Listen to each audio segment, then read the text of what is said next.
Hero looks very promising and looks very dashing. He's got a bright future, and this film I think definitely will give him a good break. ఎందుకంటే this is a commercial film. ఆ commercial ఫిల్మ్లో ఏంటంటే fantasy కొంచెం మనం join చేస్తున్నాం. So పూర్తిగా fantasy film కాదు ఇది. So mixture ఉంది. సో డెఫినెట్లీ ఆడియన్స్కి ఏంటంటే రొటీన్గా కమర్షియల్ ఫిలిం కన్నా ఒక కమర్షియల్ ఫిలింలో ఫ్యాంటసీ ఫిలిం మిక్స్ అవ్వడం అనేది విల్ బీ వెరైటీ.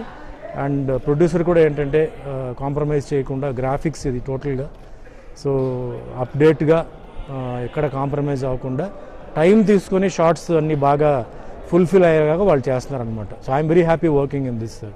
చాలా సంతోషంగా ఉందండి.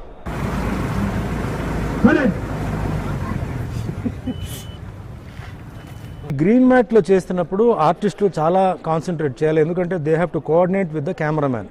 కెమెరామ్యాన్ అంటే కెమెరామ్యాన్ నేను అనేది సీజీ కెమెరామ్యాన్ ఎవరైతే ఉన్నారో లేకపోతే సీజీ అడ్వైజర్స్ ఎవరైతే ఉన్నారో వాళ్ళతో కోఆర్డినేషన్ బాగా ఉండి స్కేల్ లిమిటేషన్స్ ఎంత ఉంది, గ్రౌండ్ లిమిటేషన్స్ ఎంత ఉంది, ఎంతవరకు ముందు రావచ్చు, ఎంతవరకు వెనక్కి వెళ్ళొచ్చు, సైడ్కి రావచ్చు ముందు మైండ్లో తీసుకోవాలి.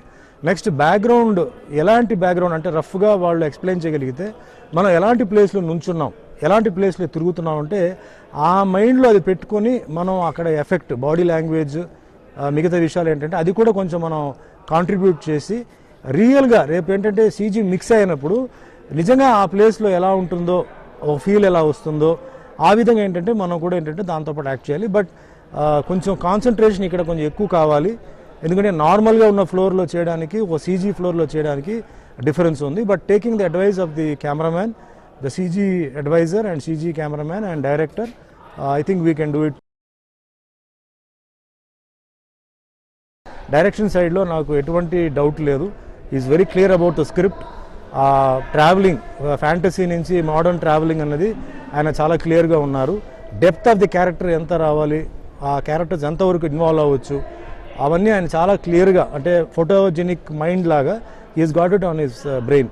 సో ఆ సీన్ చెప్పేటప్పటికి ఇమీడియట్లీ ఇలా కావాలి నాకు, ఇంత ఉండాలి ఇంటెన్సిటీ అని చెప్పేసి is there. So coming to the producer, he is not compromising on the project. So best effects, best making రావాలి అన్నది ఈ స్టోరీకి ఏదైతే సన్నివేశాలు కావాలో అది టైం తీసుకొని హరీ చేసి చేయడం అలా కాకుండా టైం ఇచ్చి, కెమెరామ్యాన్కి టైం ఇచ్చి, లైటింగ్కి, మిగతా విషయాలకి టైం ఇచ్చి, ఆర్టిస్టులు కూడా టైం ఇచ్చేసి the best.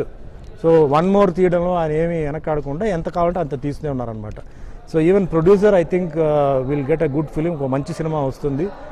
And definitely this film social fantasy కాబట్టి బోర్ ఉండదు. సినిమా ఏంటంటే బోర్ ఉండదు. ఎందుకంటే కాసేపు మనం కమర్షియల్ చూపిస్తున్నాం, కాసేపు ఫ్యాంటసీ చూపిస్తున్నాం. సో మిక్స్ అయ్యి సాంగ్స్తో పాటు వచ్చినప్పుడు definitely it will be a good time pass for all age groups. అంటే అన్ని age groups, old, middle age and teenage ముగ్గురు వచ్చి చూసేలాగా ఉంటుంది. సాంగ్స్ బాగుంది. Heroine Hebba is looking very pretty, she is very nice. Hero is handsome looking, talented. So definitely ఏంటంటే ఒక మంచి సినిమా విజయంతం అవడానికి ఏమేమి కావాలో కథ, మాటలు, పాటలు, కెమెరా వర్క్, లొకేషన్స్ అన్నీ ఉన్నాయి. మరి ప్రజల ఆశీర్వాదాలు ఉంటే తప్పకుండా ఈ సినిమా మంచి సక్సెస్ అవుతుంది నేను అనుకుంటున్నాను.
సుబ్బు, నీకు తెలుసా నాకు ఎర్లీ మార్నింగ్ ఒక కల వచ్చింది. ఏమని? నువ్వు నన్ను జ్యువెలరీ షాప్కి తీసుకెళ్ళి వడ్డానం కొనిచ్చావంట. ఏ టైంకి? గుర్తులేదు సుబ్బు, 5కి అనుకుంటా. అదే మరి 5కి మీ బాబు వచ్చి బిల్లు కట్టినట్టు నాకు కాల్ వచ్చింది.